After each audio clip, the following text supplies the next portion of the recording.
Hi everyone, LauraKBuzz here, trying something a little bit new.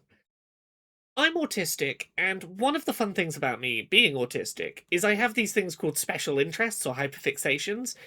They're basically topics that my brain latches onto and thinks about a little obsessively. They're my little emotional safety net topics.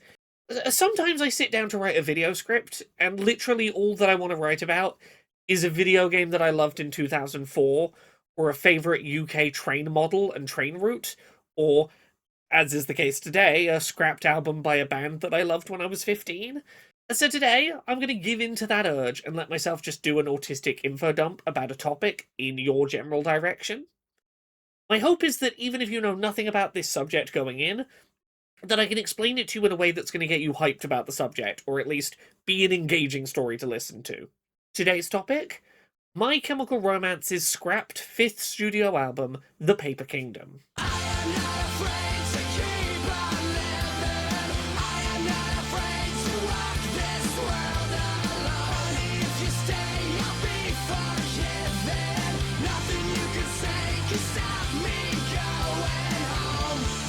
A quick lesson on this band for anyone who's not already in the loop. My Chemical Romance are an American rock band that were formed in New Jersey in 2001. The band formed largely in response to singer Gerard Way witnessing the September 11th terrorist attacks in New York, while riding the train to a business meeting that was meant to be taking place at the Towers. While the story I want to tell you today is about the band's scrapped fifth album, The Paper Kingdom, the story of that album starts a bit earlier with the release of My Chemical Romance's third studio album, The Black Parade. My Chemical Romance had had a couple of successful, decently successful rock albums before this, between 2001 and 2006, but it was the release of 2006's The Black Parade that catapulted the band into mainstream notoriety. It was this eclectic rock opera concept album with influences of bands like Queen, about the life and death of a character referred to as the patient. The Black Parade as an album was full of anthemic tracks about persisting emotionally through tough times and had all these wildly unpredictable genre shifts. It was this really anthemic moment for depressed emo youth of the mid-2000s, and it sort of broke through that into mainstream success. The Black Parade was an incredibly popular album, both in terms of sales and critical reception. It is also an emotionally heavy listen, a cathartic journey through pain and loss and suffering that, by all reports, was not easy for the band to create. Without going on too long of a tangent, the members of My Chemical Romance basically shut themselves away in a supposedly haunted house to work on the album, and some of the album's best material has its roots in experiences they had during that time. An example of this would be the track Sleep, which includes recordings of singer Gerard Way while at this haunted house, discussing having had nightmares of everyone that he loves dying after days of struggling to sleep watching Joan of Arc movies.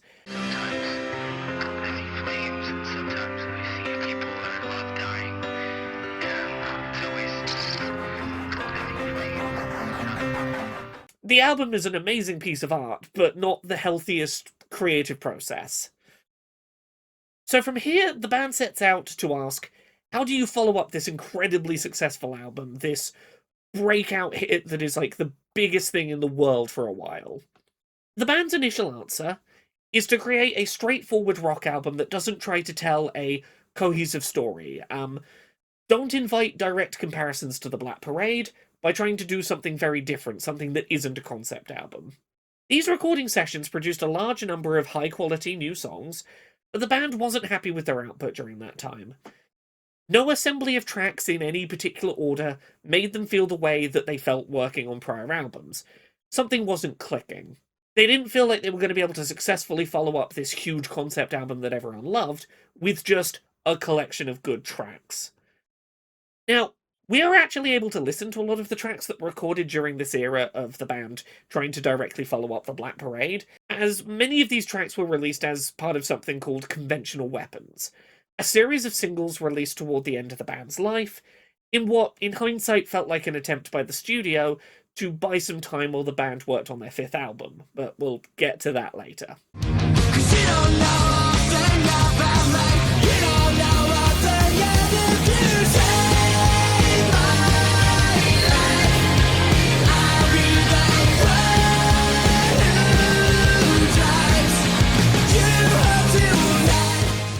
There are some honestly amazing tracks in this collection. Conventional Weapons lacks perhaps the cohesion of My Chemical Romance's prior albums, but it is full of, in isolation, incredible songs. I think for a lot of fans of My Chemical Romance, the release of Conventional Weapons is what made the idea of hearing material from a scrapped My Chemical Romance album planning session so appealing. Their thrown away tracks that they didn't consider to be of album quality were still really damn awesome tracks. In my opinion, some of the best songs they've ever written and recorded. When we later find out that there's another scrapped album of theirs, you can maybe see from this context why people were so eager to hear the scrap material. Another similar precedent was set when a number of early demo tracks from the planning sessions for the Black Parade were eventually released as part of an anniversary edition album years down the line. Please don't leave me now. Baby, please don't go away. You're far from home, and we'll figure. My Chemical Romance's scrapped material is still really awesome tracks that fans generally really enjoy. So yeah, the Conventional Weapons recording sessions aren't working out, so the band pivots. They go back to the drawing board and create a new concept album called Danger Days, The True Lives of the Fabulous Killjoys. It's a neon sci-fi story about a desperate rebellion against a fascist regime in the distant future year of 2019, fought with ray guns and atomic bombs, and soldiers drained of personality by a corporate behemoth. And here's the thing, I personally love Danger Days. In my opinion, it's more of a cohesive concept album than The Black Parade, and its experiments in genre are unlike quite anything else. The music video world building is really eye-catching, and it's got this relentless energy that I can't help but sing along to. Maybe if this video does well, I will do a follow-up where I will talk in depth about the album Danger Days and why I love it so much as a concept album. I am confident I could talk for probably an hour about why I think that album is a masterpiece. But unfortunately, Danger Days was not as critically beloved or commercially successful as The Black Parade was. Like, in my mind, it was still a big success. It was enough of a success they were able to tour the globe, playing big stadium shows. But it wasn't, like, topping the charts, and getting mainstream success the way that their previous album had. It was a divisive follow-up that not everyone loved, and that clearly weighed really heavily on the band. So we finally reached the point in this video where the band is ready to work on their 5th studio album, and the band feels a lot of pressure to go back to the darker and more depressing themes that were seen in the Black Parade. This is where we get the beginnings of development on their 5th album, The Paper Kingdom. The Paper Kingdom started development in early 2012, with the story of the album set to focus on a support group for parents whose children had died. Part of the album, according to interviews, would have involved the parents at one point telling themselves a story that their children were off in the woods fighting against some evil witch, seemingly a coping mechanism for the parents to make sense of the senseless loss of their children. Interviews in the years since have made it clear that this album was not healthy for any of the band to work on. Under the looming shadow of the Black Parade, afraid that their creative peak was in the past, the band basically pressured themselves to make this a follow-up to the Black Parade that was going to be bigger and better in every way possible. It had to be darker, more grand, more theatrical.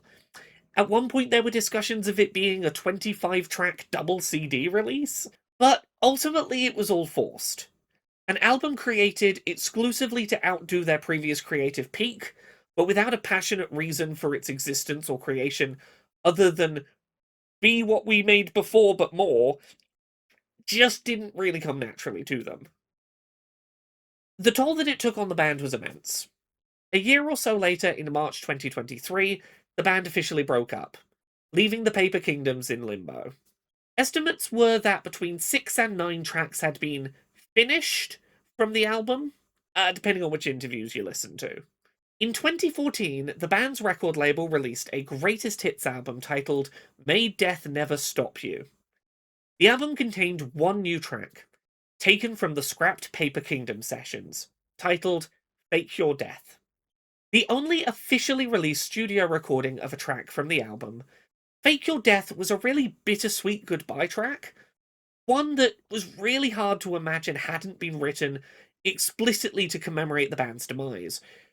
Knowing that this was written for a separate album and just sort of repurposed as their goodbye is hard to really process.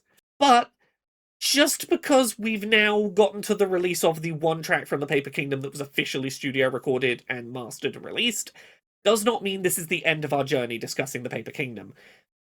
Honestly, we've barely started. So, 5 years later, in 2019, My Chemical Romance announces on Halloween night that they're going to be playing a single reunion show titled Return in LA.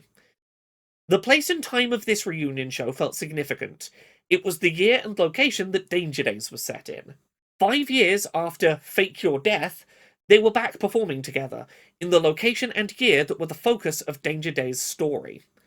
Were they officially back? Had they faked their death, as it were?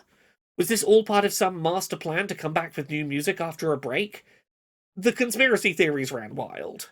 Now, the reunion show came and went. It was a great reunion performance, you can see recordings of it online, but nothing more is really said at that time. It was great to see them performing together again. We didn't really know if it meant anything else.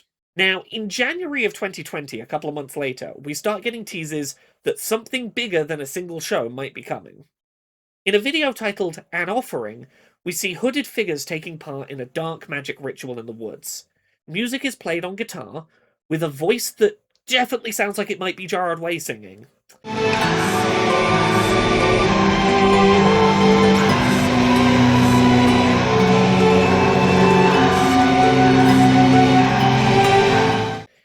Is this brand new music from MCR? Is it a tease that new material's coming?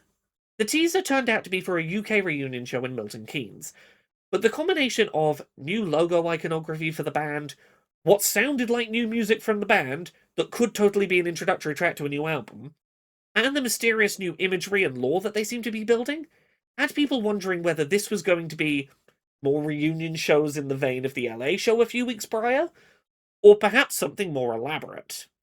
Now, COVID-19 got in the way of these reunion shows for a few years, but in the summer of 2022, the UK reunion shows were finally approaching. The night before their first UK show, completely out of nowhere, the band drops their first new song in 8 years, The Foundations of Decay.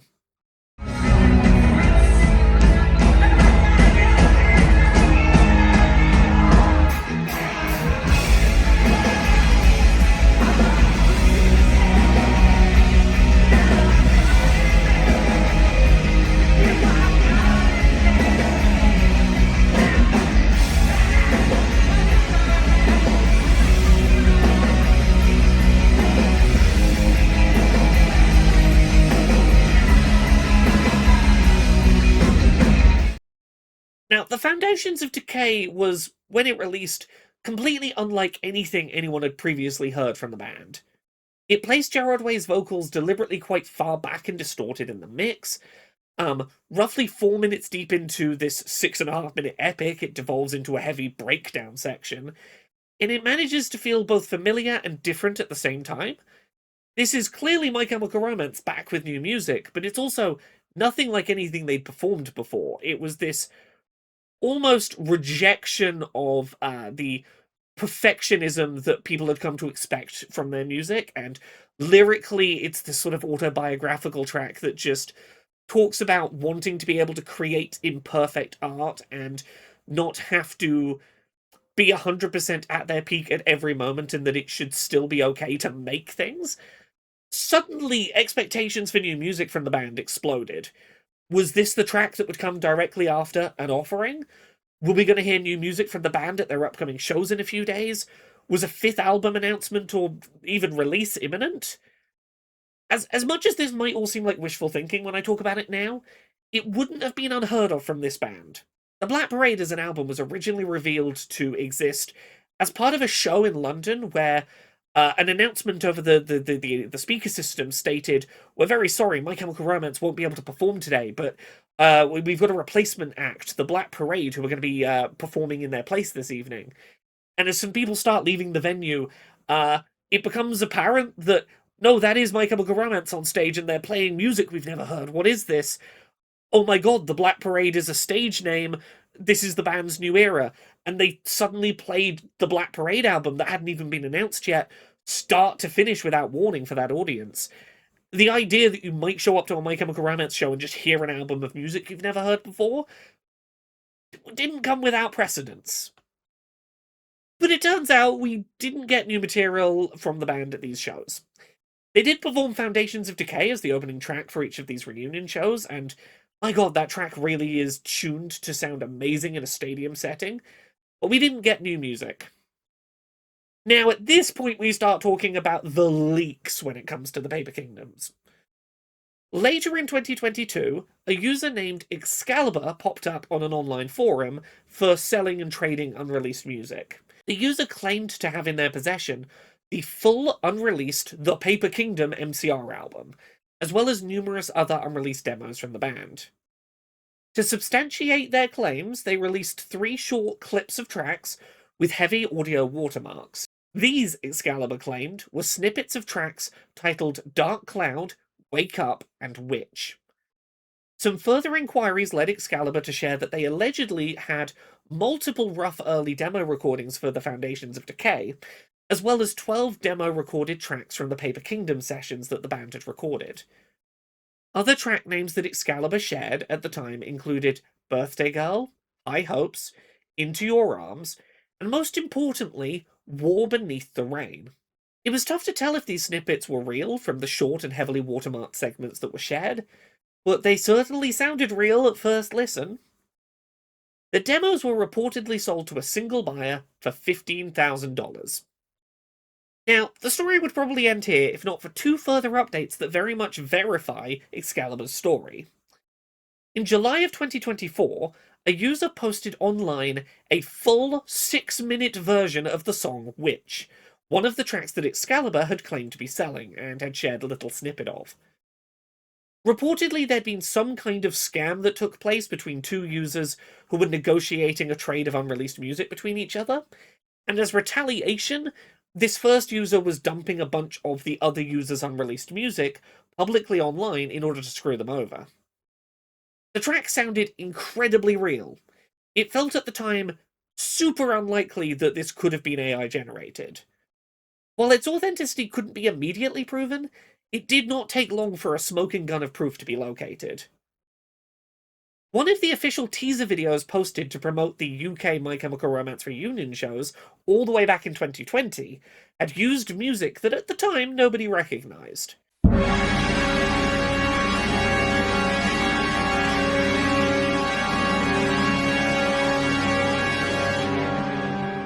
Years later, we now know what it was. It was the opening seconds of Witch. An official MCR tour teaser video had been published online 4 years prior that included a snippet of an unreleased Paper Kingdoms track. This confirmed to people that the leaked song was real, but also set minds racing.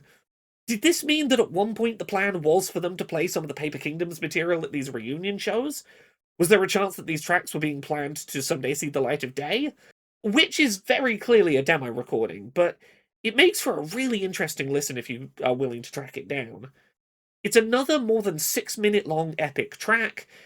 The first nearly 2 minutes of it are this grand swelling orchestral instrumental, with the eventual vocal line bringing with it this unending climb of momentum. It's hard to do the song justice with just words, but the part that really sticks in my head when I think about this track is this vocal refrain that's repeated over and over maybe 4 minutes in. And what you take from us, we'll take it back. And what you take from us, we'll take it back. And what you take from us, we'll take it back. It's this desperate plea, growing more and more frantic, that is easy to imagine fitting into the album's supposed concept. The parents feel like they're ready to go on a quest of their own, to go fight the witch and take back their stolen children, presumably to, in a later track, come to terms with the fact that there is no taking back what was taken from them.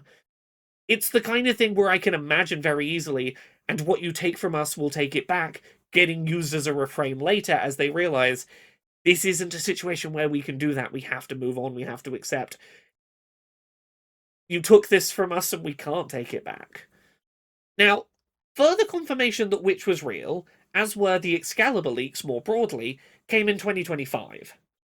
My Chemical Romance were touring a show called Long Live the Black Parade, a Black Parade album-specific tour that added some new lore, characters, and context to that album. The tour included some bits of new music, such as an extended version of the song Mama, with multiple new minutes of new material, but it was largely performing the original album with some new orchestral flourishes and thematic changes. A dagger, please fetch me a dagger for all of the trees in the streets. Oh, delicate matter, yes, trust me, a dagger is just what this plow needs. We'll follow the script to the letter, and hazard which gets in the sea.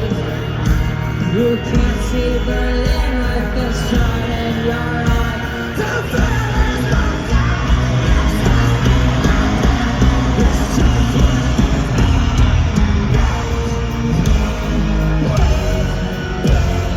The band were also, however, playing an encore set at each of these shows, comprised of other material, often lesser heard material, like stuff off the Mad Gear and the Missile Kid EP, or conventional weapons, or, other scrap tracks. The thing is, at one LA show in July of 2025, they performed a song titled War Beneath the Rain, confirming on stage that it was indeed a scrapped track from the Paper Kingdom and that was its name. The band had officially acknowledged one of the track names that had appeared in the Excalibur leak.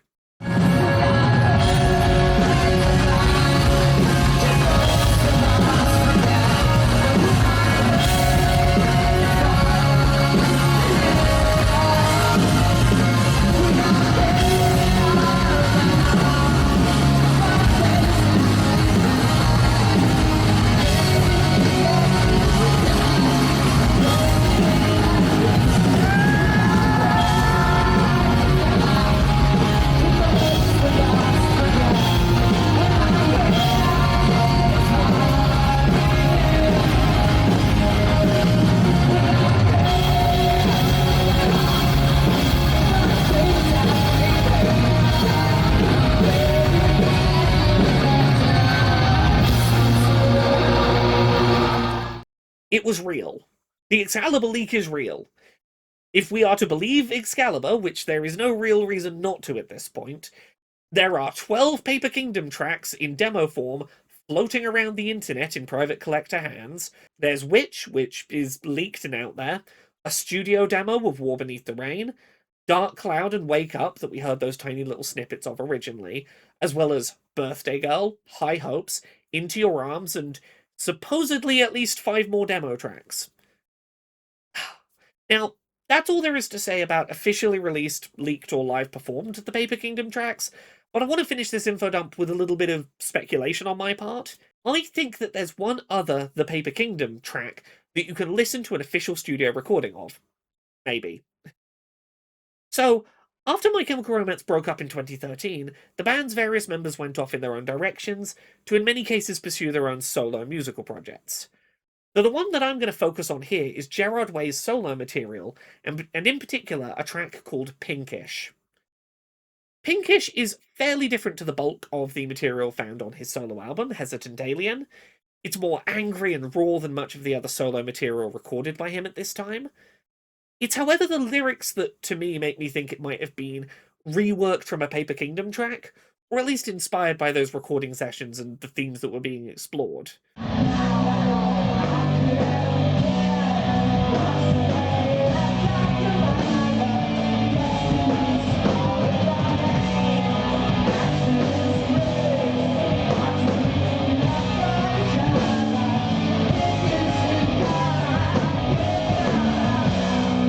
Now, I could have been washed away. Rescue me, mother, fragile and holding my hand. Accidents, grades, marks that we left on each other, pinkish in colour again. Now, I have no proof, obviously, but to me this feels really in keeping with the themes of what the Paper Kingdom was set to explore, and it wouldn't be that unusual for MCR or one of their members to reuse scrapped material in another track down the line.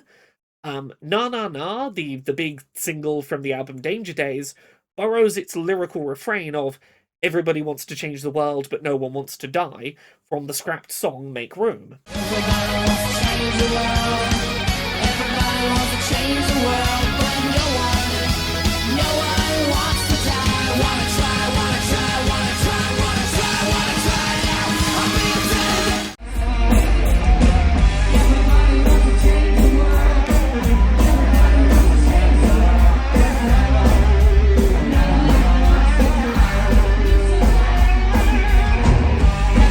wants to change the world.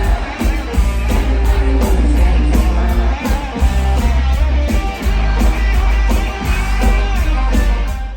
And Scarecrow steals part of its melody from the song Every Snowflake's Different Just Like You, that was written and performed for the children's TV show Yo Gabba Gabba.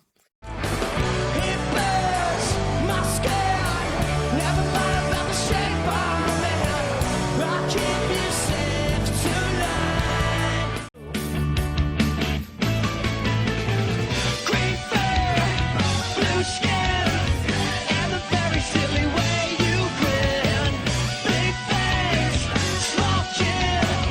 There's so many special things about you. Things about you. Things about you. Also, side note, because I never get a chance to talk about this, and this is just me being excited and autistic about this, when Gerard Way was touring Hesitant Alien as a solo album, he pulled me up on stage to play tambourine with him for the song Get the Gang Back Together, and I don't know why I was pulled out of that crowd. I forgot how to walk. I was so overwhelmed. But yeah, I got to play tambourine on stage with Gerard Way once, and that might be the single greatest moment of my life. I want you to play the tambourine. Yes.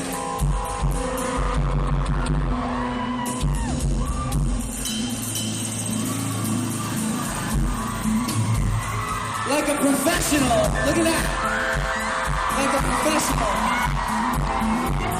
What's your name? Laura, nice to meet you.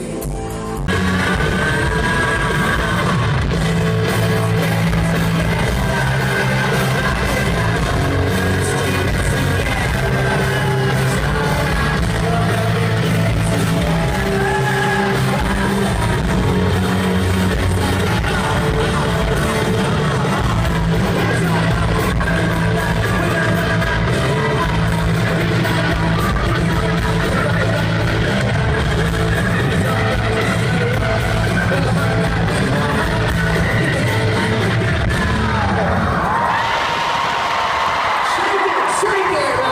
Make some noise for Laura! It's right up. It is right up there with when I got to interview one of the other members of MCR during that breakup period, Frank Iero. He was playing a show in Portsmouth at the Portsmouth Pyramids for his solo album Stomach Aches, and I got to interview him in a tiny little upstairs room for the back page of an anime magazine in the UK, and having 15 minutes of just me, my friend Holly, who came along as photographer, and Frank Iero. Just me, Holly, and Frank Iero in this like upstairs little room at Portsmouth Pyramids. Absolutely a day I will never forget. So yeah, there we go. Infodump done. I don't have any grand conclusions here. I just have a lot of information on this topic living in my head, and every few months I have an urge to teach new people about this subject. And look, I'm not here to try and pressure artists to release material that they're unhappy with, but I do really enjoy what I've heard from this scrapped album, and even if just as a curiosity piece, I would love to hear more of this material someday. I would love it if MCR released some new original music in the future, but until that day maybe comes, maybe doesn't. If someone watching this happens to have those leaked recordings and wants to slide them my way on the down low, my email address is in the video description, and I wouldn't say no to you just passing them my way. Oh, I love this band.